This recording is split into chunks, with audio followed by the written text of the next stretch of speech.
म चाहिँ आज सुँगुरको मासु बनाउन खोजिरहेको छु हैन। सुँगुरको मासु अब हेरौँ न कसरी हुन्छ। अब 500 रुपियाँ किलो रहेछ है। अब यो मासु हेरौँ हैन। 2 किलो ल्याएको दामी छ मासु। पटक्कलाई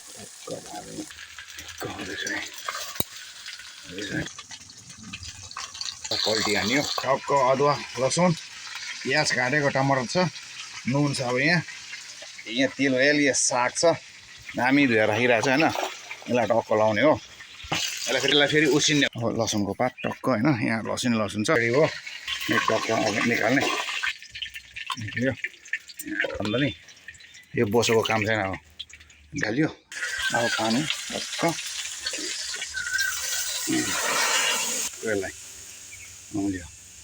ल प्याज लसुन अब सिन्कोलीको पात टक्कको पात चाहिँ यहाँ यसो भिजाएर राखेको पानीमा भिजाउनै पर्छ क्या। भिजाउनु पनि टेस्ट हल्का हैन। तर यसमा हल्का नुन दामी हल्का नुन दिनुपर्छ क्या। ल मिट उम्ल्यो राम्रो हुन्छ। दामी भकभक टक्क निकाल्ने हो। दामी दामीलाई कटिङ चपिङ बोर्ड अलिकति मैला छ।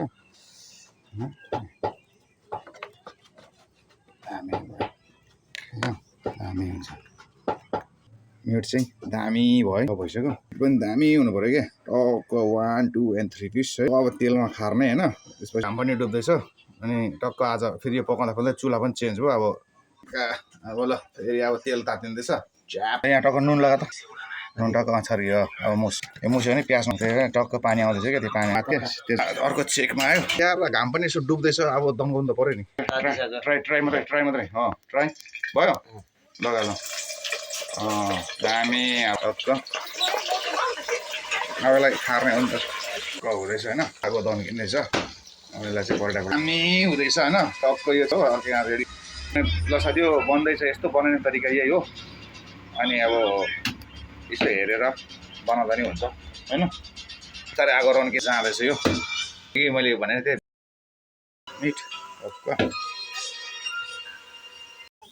दामी भयो ल है। यस्तै हो नि त खोजेको है। यस्तो हो है।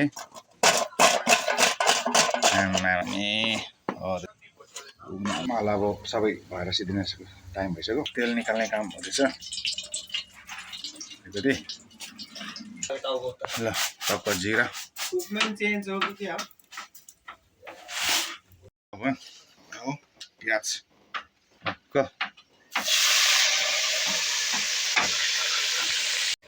प्याजपछि टमाटर लाउने अनि अदुवा लसुन लाउने साग लाउने। अलिक मधुरो भयो यार लाइट है। अदुवा लसुन भइहाल्यो। टक्क पनि लाइयो टमाटर पनि लाइयो।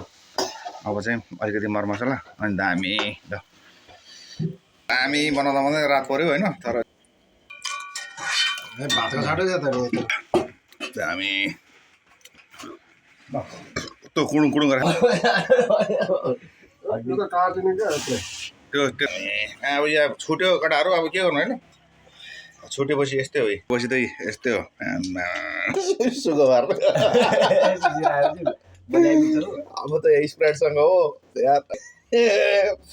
एउटा हो। अब मुख मिठाउने होइन। अनि बनाएर खाने माल चाहिँ यो चाहिँ टोक्नु नसक्ने जति टाढी दिँदैन त